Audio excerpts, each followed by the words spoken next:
يلا بسرعة تعالي، لو ملحقتيش تعملي الفسيخ عشان شم النسيم الحقيقة هاتيه وهنعمله في 6 أيام بالظبط. هقولك بطريقة سهلة وهقولك طريقتي البسيطة المبسطة خالص. أنا بعمله ازاي؟ أول حاجة كده بجيب السمكة تكون طازة وعينيها بتلمع بالشكل ده. مبدئيا كده السمك ده طبارة مش بوري، أنا بعمله بوري، بس أنا هعمله المرة دي والأول مرة هجرب الطبارة وأقول لكم نتيجته هتبقى ايه إن شاء الله. بعد كده عشان الوقت معانا ضيق يعني 6 أيام، أنا اخترت اللي هو السمك يكون 3 في الكيلو عشان ما يقعدش معايا كتير وكده. بعد كده بنزل من عليه القشور الزيادة كده، وبغسل الخياشيم بتاعته كويس علشان بيبقى فيها طينة وكده. وحاولي ما تجيبيش ميه في بقه.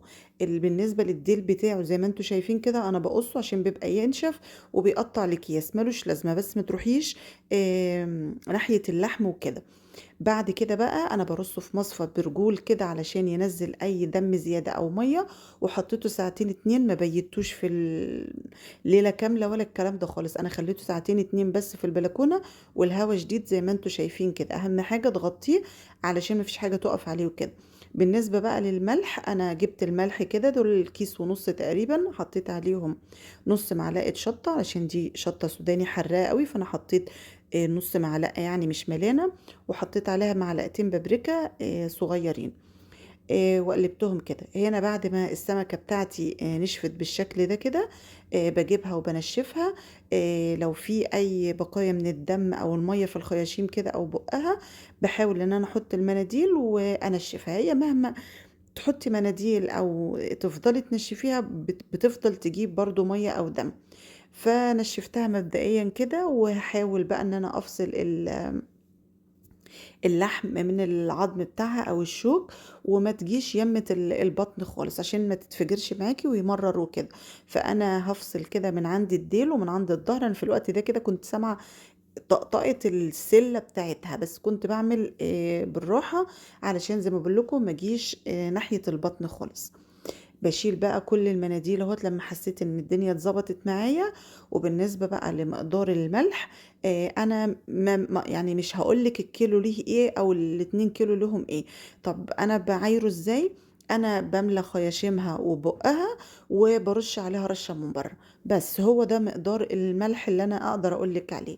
بالشكل ده كده جبت الاكياس اللي انا هعبي فيها، يكون كيس ابيض ونضيف كده.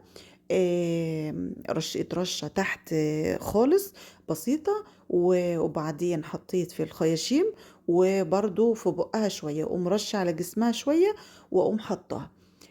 بالنسبة بقى للملح، هو الأفضل إن انت تعملي الملح الخشن، بس هو يعني بيقعد معاكي مدة شوية واحنا الوقت ضيق معانا، فأنا هعمل الملح الناعم.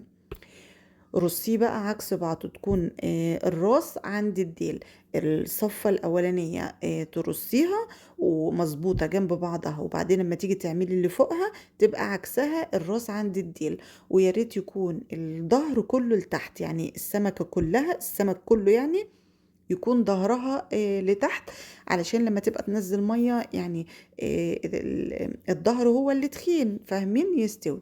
اهم بقى شيء عندي هنا للتطرية وفصل اللحم عن الشوك هي الزيت. هنا انا حطيت نص كوباية زيت صغيرة، ورشيت رشتين ملح كده زيادة معايا كمان، علشان ان شاء الله يطلع مظبوط، ما يطلعش لا حادق قوي ولا دلع. انا بقى زي ما بقول لكم انا بحط ملح وشطه وكركم بس، ما بحط، لا مش كركم، بابريكا. انا جايه اساسا عايزه اقول لكم على الكركم. الكركم انا جربته مره قبل كده، اداني سنه مراره، هي كانت مره واحده في حياتي اللي انا جربتها وما عدتهاش تاني. فالناس اللي مجرباه بالكركم، لو انت عاجبك وماشي معاكي حطي، لكن الناس اللي عايزه تجرب لاول مره بلاش، عشان هو فيه نسبه مراره كده حتى لو حطيتي قليل منه. فالافضل ان انا حطيت بس ملح وبابريكا وشطه.